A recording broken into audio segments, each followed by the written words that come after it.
Hello guys, welcome back to Siya's vlog.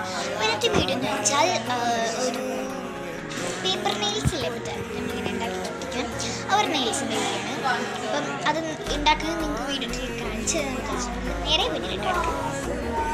അപ്പോൾ guys, നമ്മൾ കുറച്ച് പേപ്പറൊക്കെ ഇത് ഫുൾ നമ്മൾ വിട്ടിട്ടില്ല, അപ്പോൾ കുറച്ചൊക്കെ ഒന്നുണ്ടാക്കണം വിട്ടിട്ടുണ്ട്. അപ്പം ഞാൻ ഈ പ്രോസസ്സ് ശരിയാണെന്ന് എനിക്കറിയില്ല, ഞാൻ എൻ്റെ ഇഷ്ടത്തിന് ചെയ്തു എന്നുള്ളൂ. അപ്പോൾ നിങ്ങൾക്ക് വേണമെങ്കിൽ ചെയ്യാം. അപ്പം ഇഷ്ടപ്പെട്ടാൽ ലൈക്ക് ചെയ്യുക, ഷെയർ ചെയ്യുക, കമൻറ്റ് ചെയ്യുക, സബ്സ്ക്രൈബ് ചെയ്യുക, ഒന്നും മറക്കരുത് ഗൈസ്. അപ്പോൾ ഗൈസ്, ഇങ്ങനെയാണ് ഞാൻ ഉണ്ടാക്കുന്നത്. പശു കുടിച്ചിട്ടാണ് അവസാനം നമ്മൾ സെറ്റ് ചെയ്യുന്നത്. അപ്പം ഞാൻ കൊടുത്തിട്ടുള്ള തീം ബ്ലൂവും ഗ്രീനുമാണ്. അപ്പം ഫസ്റ്റ് ഗ്രീൻ അങ്ങനെ 3 ആയിട്ട് ഇങ്ങനെ കൊടുത്തിട്ടുണ്ട്. ഡിസൈൻ ഒന്നും ഇഷ്ടമില്ല, ക്യൂട്ടാണെങ്കിൽ ക്യൂട്ടാക്കാം, എന്തും ആക്കാം. ഞാനിപ്പോൾ ജസ്റ്റ് ഒരു തീം കൊടുത്തു എന്നുള്ളൂ. ഗൈസ് ഇതാണ് നേരെ കണ്ടു.